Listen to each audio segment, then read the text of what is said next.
আরে মামা, কি খবর? কেমন আছো? বাগিনা আমি আজ খুব খুশি, আজকে একটা কাজ শেষ করলাম। তো মামা, কি কাজ করলা যে তুমি এত খুশি? আরে বাগিনা পশ্চিমপুরে একটা 10 শতকের একটা জমি দলিল করলাম। কও কি মামা, তোমার কাছে নাকি টাকা নাই? তো তুমি জায়গা কিভাবে রাখলা? আমি কি তোরে কইছি আমাদের টাকা নাই? কইছো না মানে? পরশুদিন তোমার ছোট ভাইয়ের ছোট ছেলেটা অসুস্থ, ডাক্তারের কাছে নিয়ে যাবো, টাকা নাই। তোমার কাছে টাকা চাইতে এলো, তুমি খারার উপরে ওরা না করে দিলা ছোট মামারে, বললা যে তোমার কাছে টাকা নাই।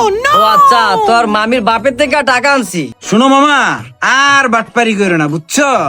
তোমার ভাই তোমার কাছে টাকা চাওয়াতে তখন তোমার কাছে টাকা নাই, এখন জমি পাইছো, জমি কিনতে টাকার অভাব নাই তোমার। আরে বাগিনা জায়গাটা গোপনে কিনছি, এখন শুধু বাগিনা তোরে জানাইলাম। এই জায়গা নিয়ে আর বাগিনা ক্যাসাল বাড়াইছি।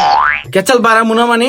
আমি এলাকার সবাই হাইটা হাইটা কমু, তোমার ভাইয়ের বিপদের সময় তোমার কাছে টাকা ছিল না, আর তুমি এতগুলা টাকা দিয়া এখন জায়গা কিনছো কিভাবে? এই লো বাগিনা 2000 টাকা, তুই ভালো মন্দ কিছু খাইস। শোনো মামা, টাকা দিয়ে আমার কোনো লাভ নাই, বুঝছো? আমি এলাকার সবাই হাইটা হাইটা কমু। নাটকি বউ খারা, তোর লাগে আমি কিছু পাই না, শান্তি পাই না। মনে রাখো মামা, তোমার ভাইয়ের বিপদে তুমি সাহায্য করো নাই, এই টাকাই তোমার একদিন কালো হয়ে দাঁড়াইবো। হ্যাঁ হ্যাঁ বুঝছি, নাটকি বুঝতে আইসা আমারে জ্ঞান দিতে পারলা।